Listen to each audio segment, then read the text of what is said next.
Phil, what's going on? Can you hear me? Yeah, I can hear you very well. Can you hear me? Yes, sir. Awesome, awesome. I Good. just made it live, so we are live, but it usually takes a second for people to start coming in. But very nice to meet you. Where are you tuning in from? I'm in Montreal, Canada. Okay, awesome, awesome. Looking forward to this discussion. I've been doing my research on the platform. I definitely have some questions. Good, good, good. So we'll get started in maybe another 30 seconds or so. Do you have any questions for me?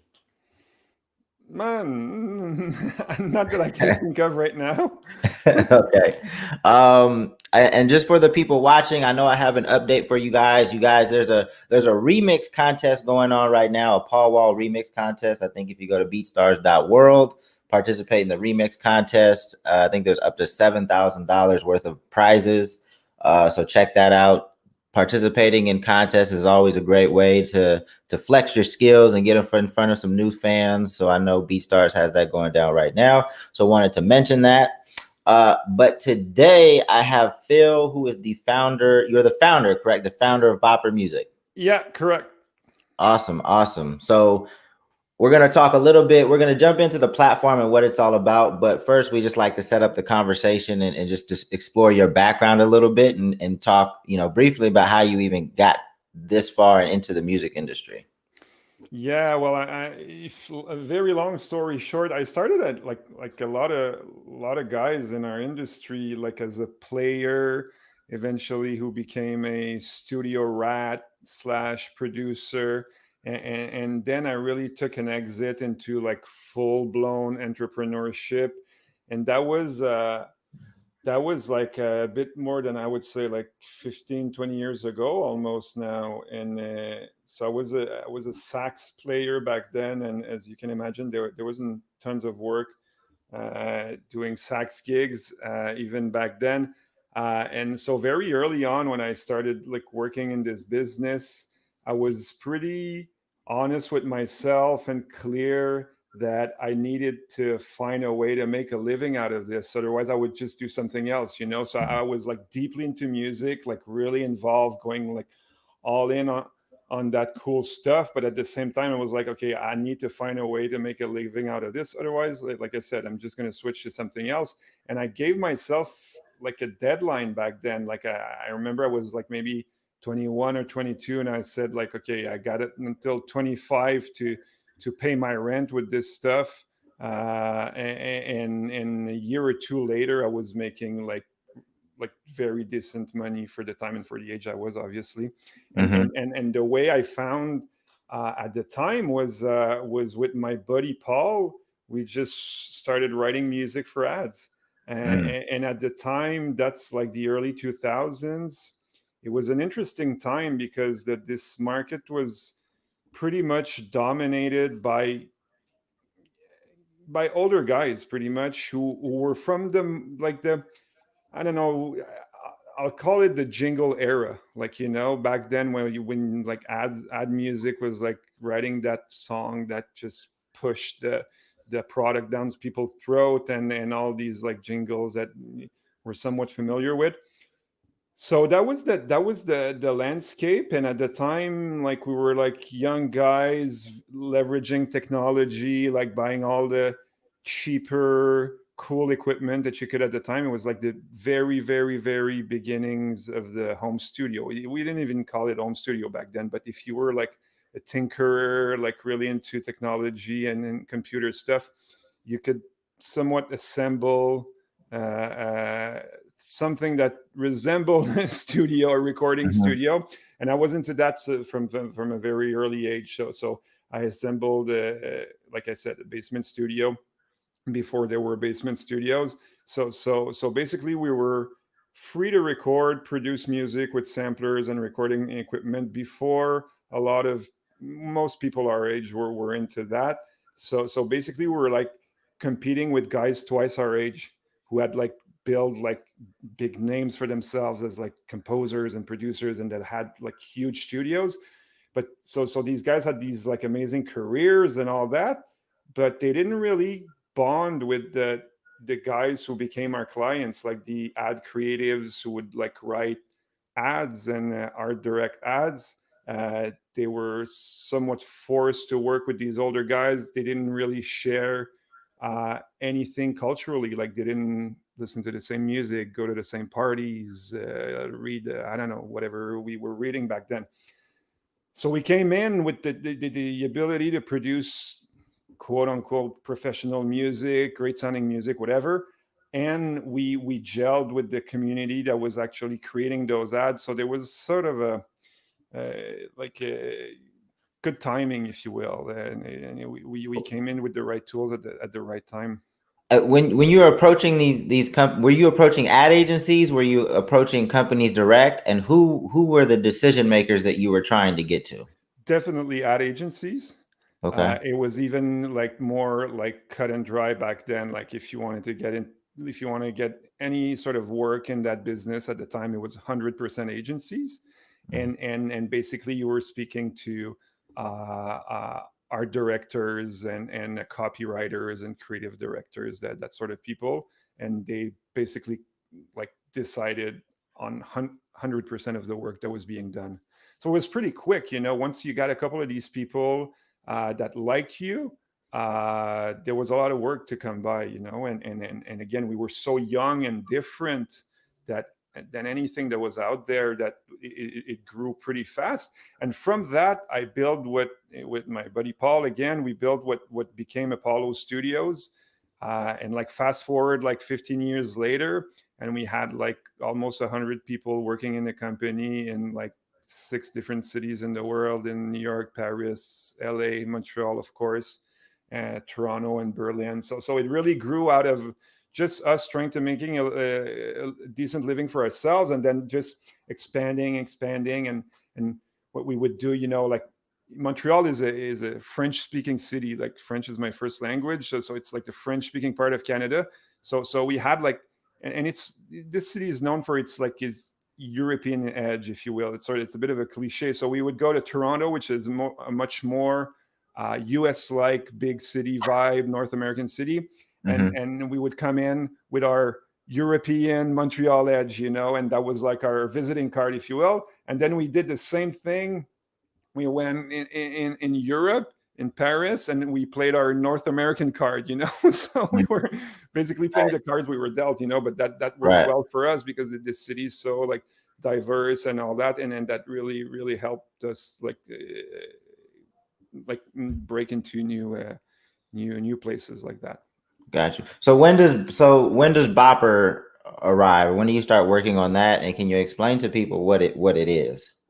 Yeah, so in a nutshell, Bopper, what it is it's basically a web platform to license music from indie bands to use on commercial work. Okay, so it works like any stock photography platform or stock music platform that's out there. So it's like very quick. You search for music, like you use whatever parameters you have to find music, and then you license it right away directly from the platform.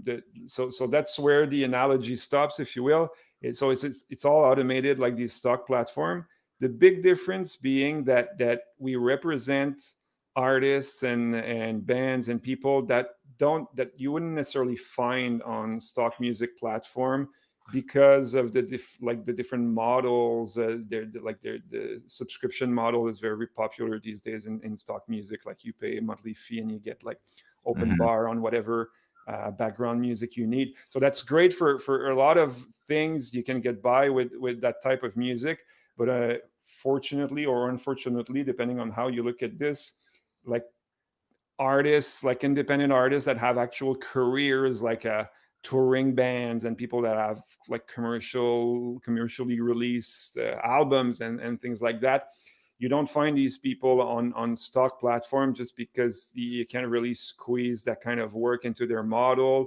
They're like there's too much diversity in terms of like what the expectations are. You know, some artists might want very large sums of money to have their music showcased on a CVS ad, and other artists that are just at the beginning of their careers might be more lenient on the pricing. So there's all that diversity that you need to cover if you're working with actual artists. So like Mhm. the sort of one size fits all model of either subscription or stock music model is a bit tricky. Actually, it's not very compatible with artists that have, like I said, an actual career. So that's what we do. Like we represent these people, but in the same way that stock platform does. So it's all automated. It's all very quick. So you don't have to like write up like a request that you send to I don't know 10 different companies to get different rights lined up, and so you don't have to deal with any of these legalities.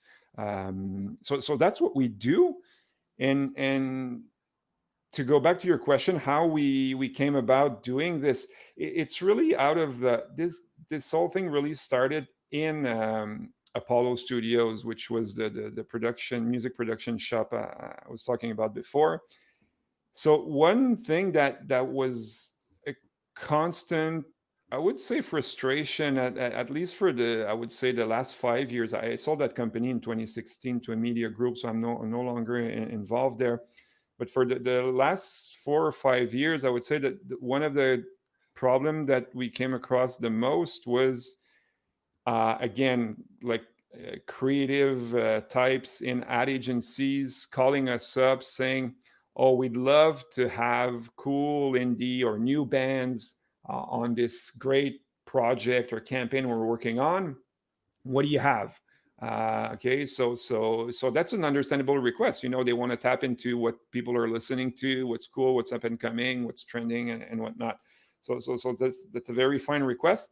Where it got complicated is that then the way uh, what we had to do to get them that music was to go back to our network of music publishers and record labels and speak to all of these people and say, "What do you have?" And they would say, well, what are your terms? Like there'd be a lot of questions that came with that are all very important things to know, right?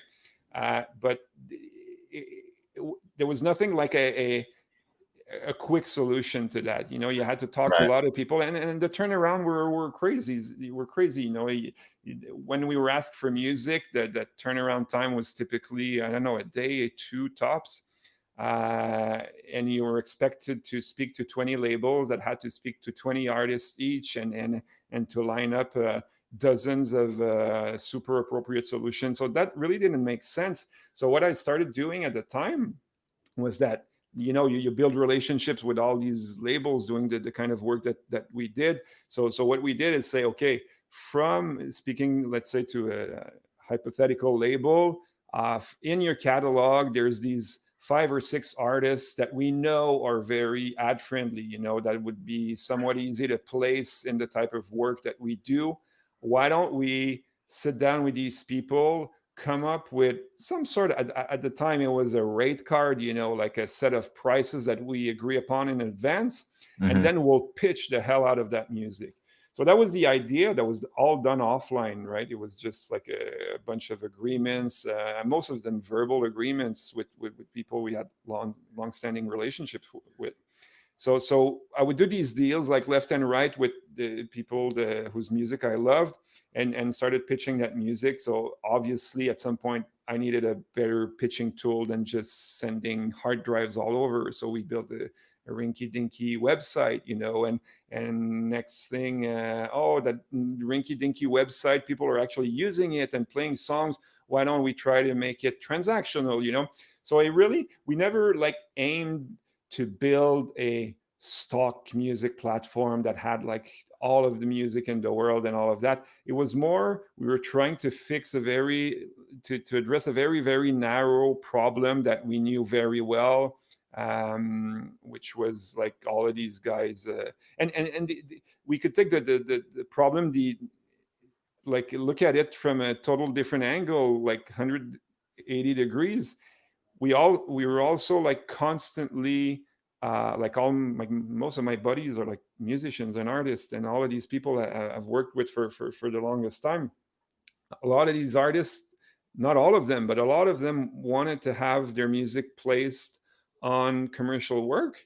But this whole like pipeline of like getting to know ad agencies and the creatives and who's doing what and how to pitch these guys and blah blah, and maintaining the relationship over the year, because you never know when they'll need your music. Mhm. It's pretty much impossible for artists to time, uh, uh, you know, to try and come in exactly at the right time when people actually need their music and not someone else's. It's very hard to come in with the right music at the right time. So you have to maintain this relationship over the course of a year and 2 years and 3 years, and and, and it's that way that you get to place that music. So these guys were had like a big appetite for some sort of a pipeline to place their music and by people that understood the value in the music, which is very important to us. Like I could, if like it's easy to place music for $10. It's like everyone will buy it, but Right. getting good money out of brands, you need to understand how brands and their agencies think, what's the Right. value, and that became eventually a big part of what we do is putting an actual value on these placements. Right. You mentioned, you said you work with some artists at labels that seem to be like brand friendly. What are some of the characteristics of music or an artist that would be brand friendly or would have a high chance of getting placed in some of this commercial work? It's always hard to answer that question because there's no like one or two or three, four styles that constantly get placed. It really follows the trends. Advertising by definition is a very time related craft. It feeds on what's hot or cool or new or whatever out there culturally speaking. So for those reasons, genres it's hard to really pinpoint a genre.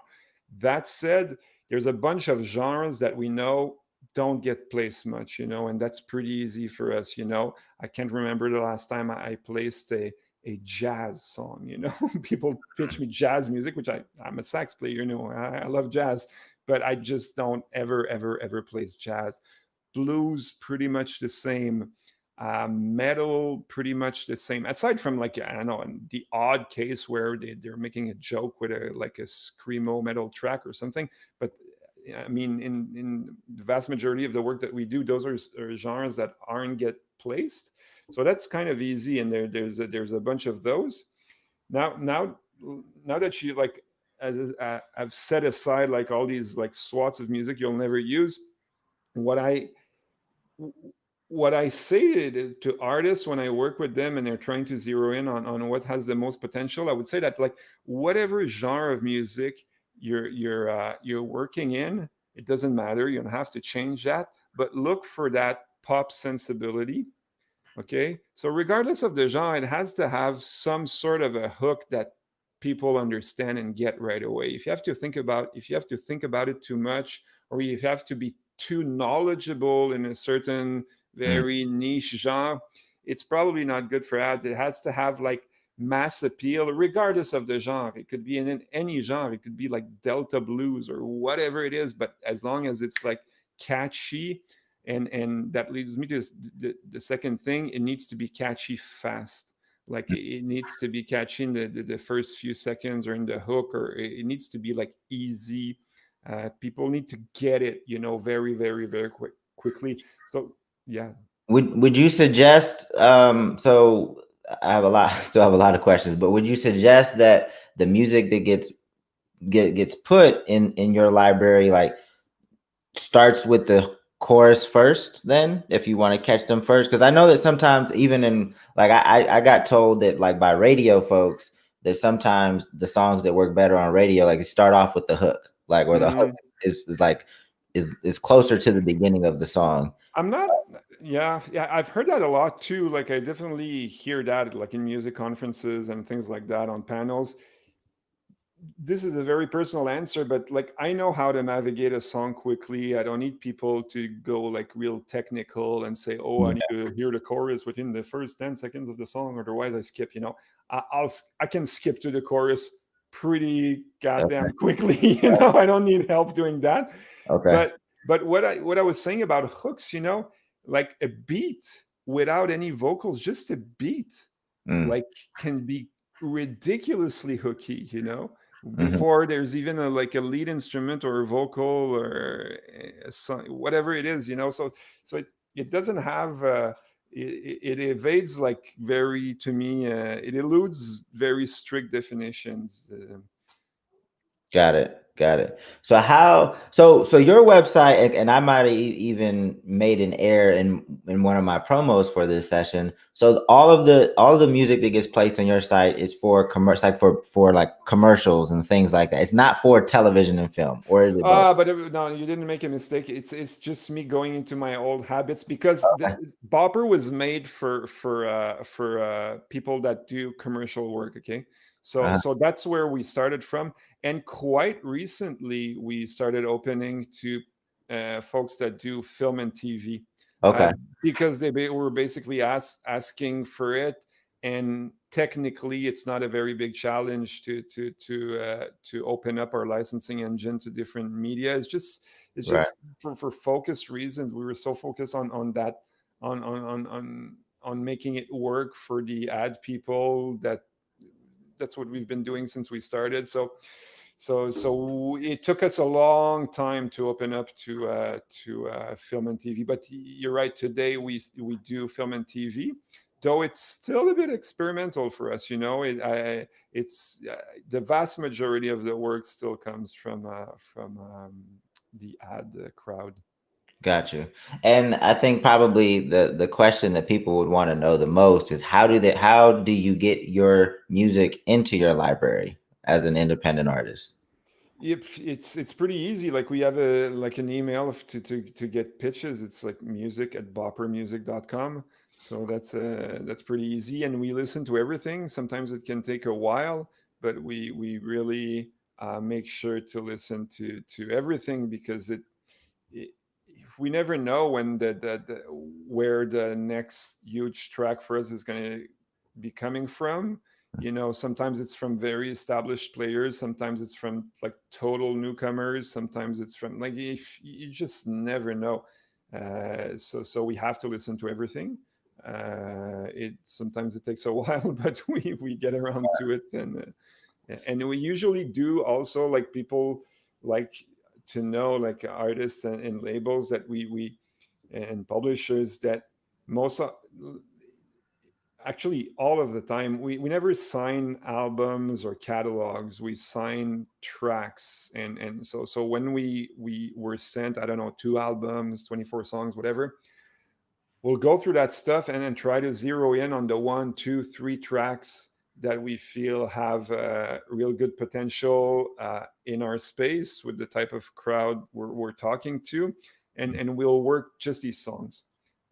So the way it works, a lot of times people like have like a sync agency in LA or New York or whatever, and that are like really good at film and TV, but they'll just use us for 2 or 3 tracks that are very ad friendly. Sometimes they're very different tracks. Sometimes they're the singles. Sometimes not at all. Mhm. Sometimes they're B-sides, even demos, because we're not looking for the same thing. We're not looking for that radio single. So we'll, yeah, like I said, we'll try to find these few tracks that we feel will resonate with our clients. Now, when you send a track or two? Now, when you guys pitch that track, do you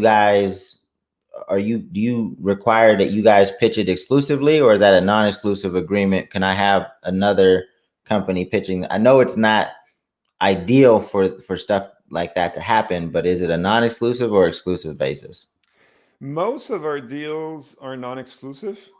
We do exclusive deals for various reasons. Sometimes when the stars are aligned, and for when it's beneficial to both parties for the relationship to be exclusive.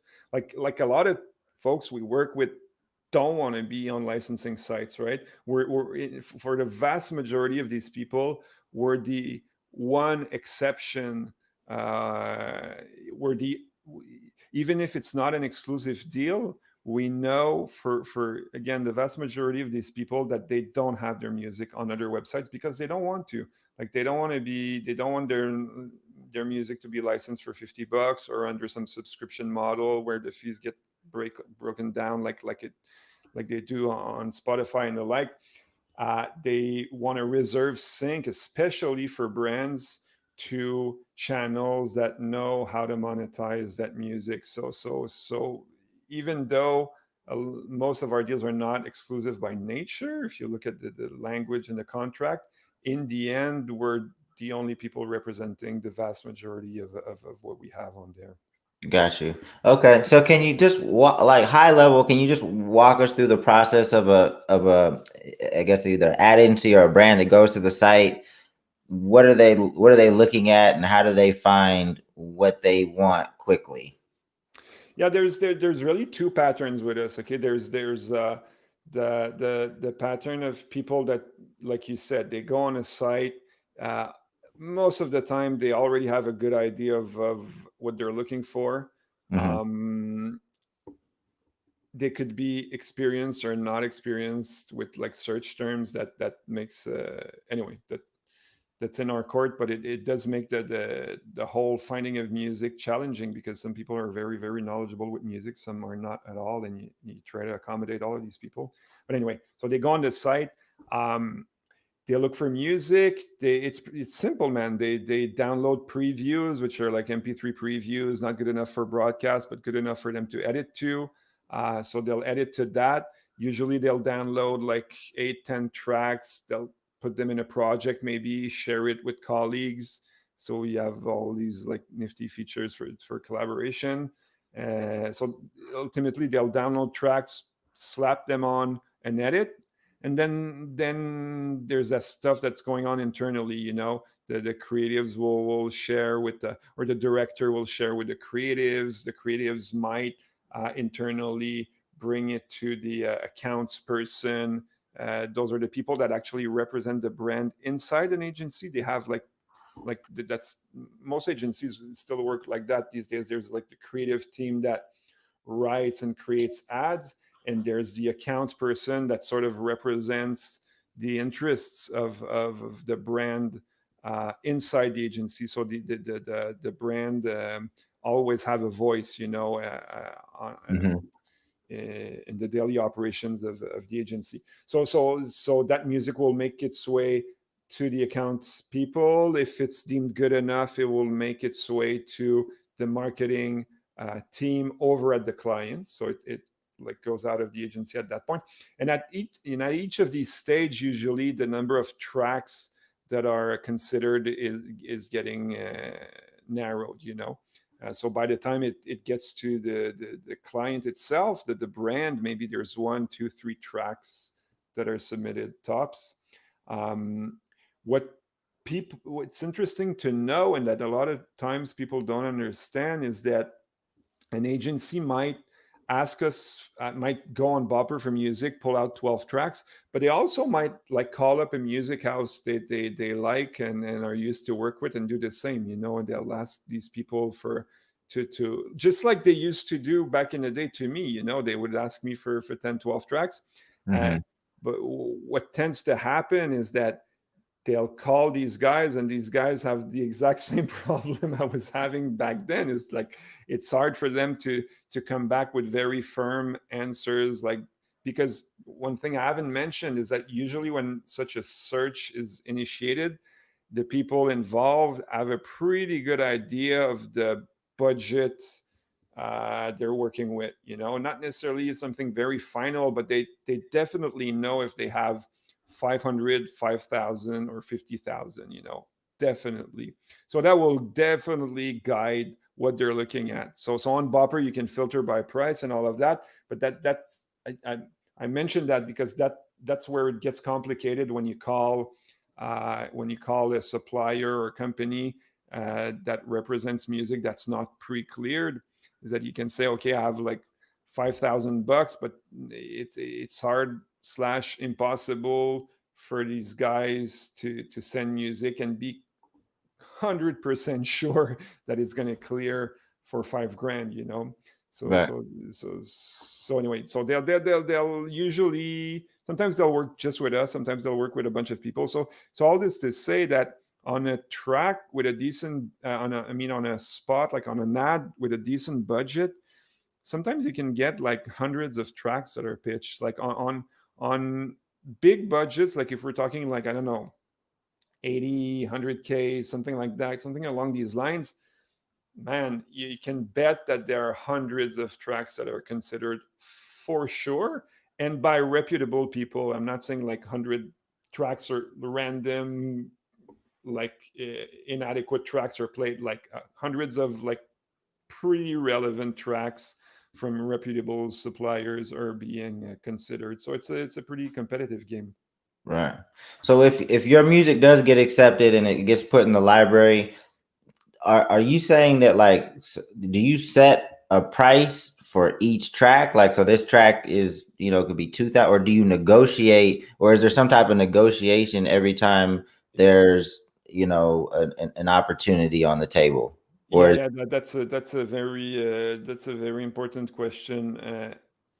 The way we tackle this, like the problem with this, as I stated before, is that some people are eager to get licenses and will be pretty lenient on the price, and some people are at the top of their careers and they're like, I'm only considering opportunities for five figures, let's say. Okay, so and as a platform, you want to be able to accommodate all of these people, because the quality of the music is not necessarily attached to a price point in the end.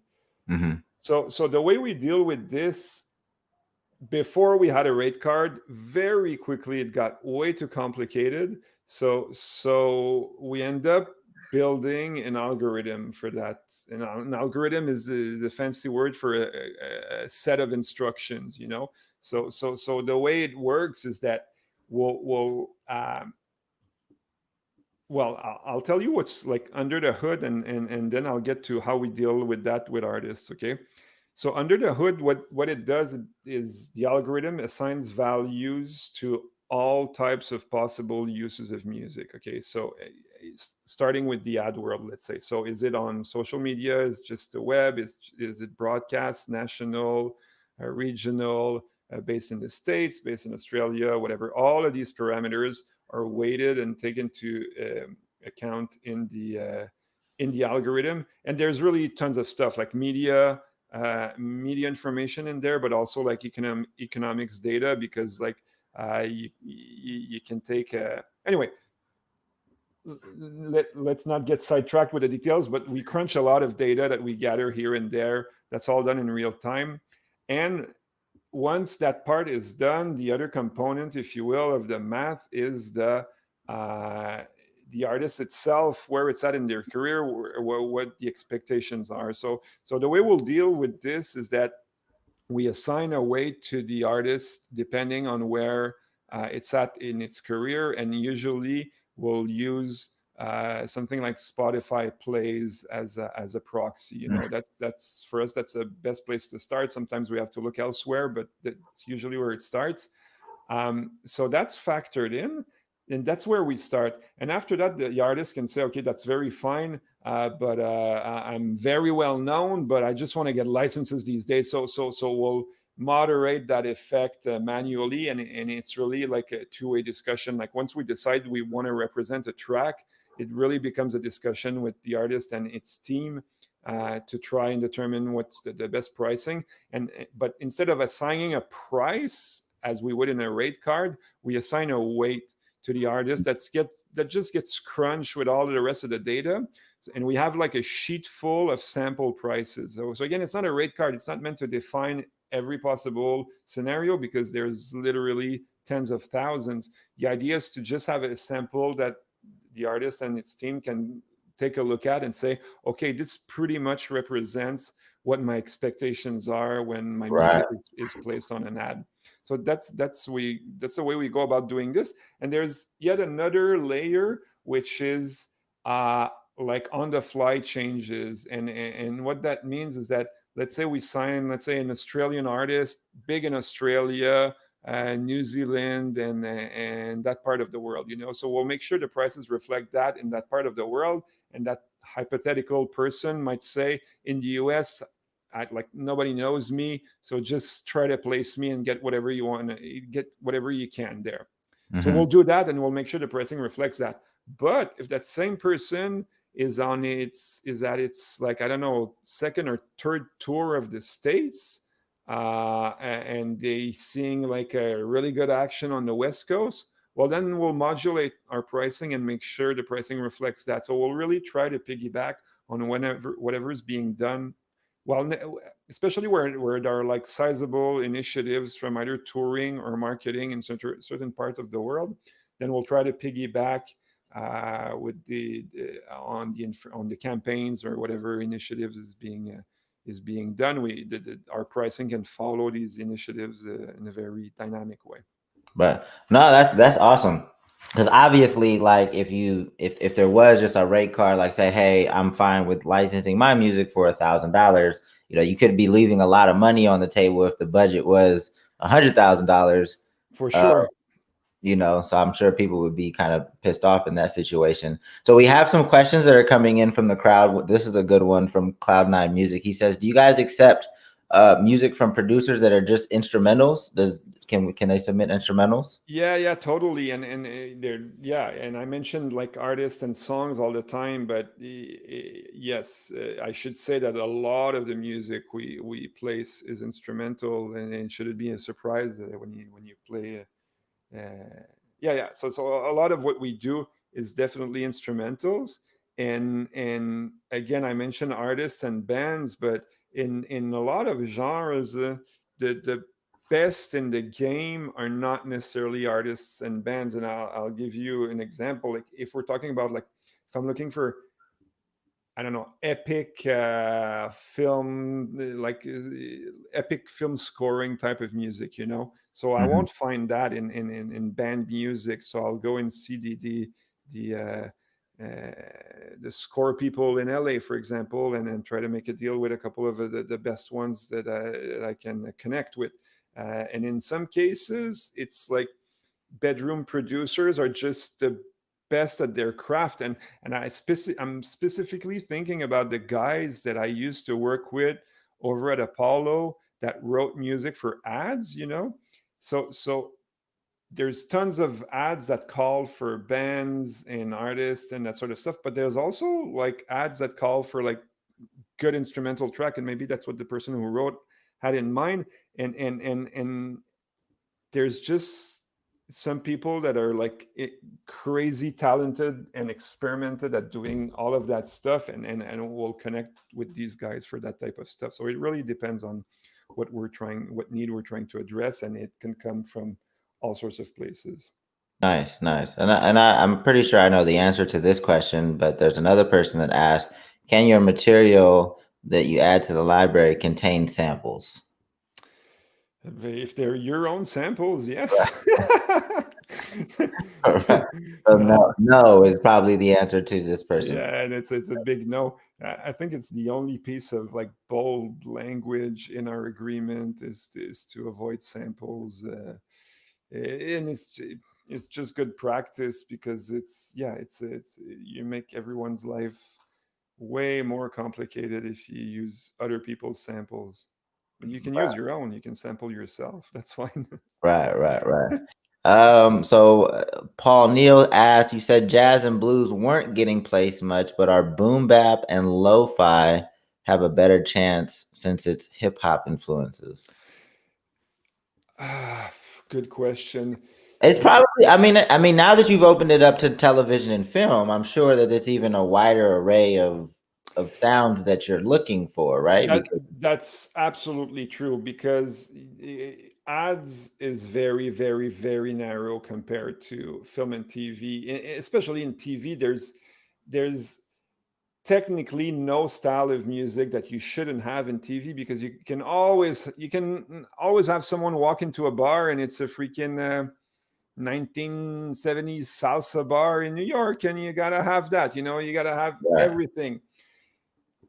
That said, we started with a specialty in ads, and people know us for that. So they know us for like the hooky music, the, like I said, with a pop sensibility and all that. And at least as of now, we're trying to carry that sort of positioning, if you will, in film and TV. So, and the thing is, like, there are guys, like, I mean, platforms doing amazing at having 500,000 tracks of every possible genre in the world. So to me, there's no real interest in trying to replicate that. It's already working pretty well. I find there's more of a need for exceptional quality than for breadth and quantity. Right. So we're still very much focused on quality and pop sensibility and hooks and all that stuff. And to go back to the crossover genres you mentioned, one of the things that and that's like looking back at years of doing that and trying to understand why jazz doesn't make it into ads. And I know, like, some of your listeners at least are like actual like producers and people that understand music. To me, and I'm going out on a limb here, I think it's the seventh chords, man, because like all of the seventh and ninth chords, and so that applies to whether it's the original genres of jazz, or if it's resampled and I mean sampled and reused in hip hop beats. It's the same. The seventh chords, we like them for what they are, but to me they always induce some level of subtlety that's kind of too subtle for quick and quick hooks. It's like too subtle for these types of use. And I find, like, and I remember when we were producing music, you like a good like three note chord would leave a very clear impression, like a major, minor, whatever. Yeah, you start throwing in some sevenths in there, and the water gets muddied. There's more. It's more suspended. It's more airy. It's more loungy, and it's all these things that you're not exactly sure what we're trying to say. And to me, and again, that's really my interpretation of these things. To me, that might be one of the reasons why they never these tracks, jazz, and those genres that use that type of harmony never seem to land in these types of placements. So high level, I know what you're talking about, but I'm not a musician myself. But I'm sure that the people listening, I'm they, sure. they all make music, so they're all like, "Yeah, that makes sense." I'm just on the business side of things, so I. But so last question I want to ask is just kind of how much traction have you guys gotten? Like how much, if I don't know if you will share this, but like on a weekly basis, daily basis, monthly basis, like how many songs are being placed? How active is the site? I can't give out numbers because it's such a competitive game that, like, people look at each other's numbers and make decisions based on that. And so Mhm. people keep things like that very secretive. What I can say is that, like, we're vendors of all the major ad groups in the world. We have over uh, just a little over 15,000 decision makers that we maintain regular Wow. relationships with in the industry globally.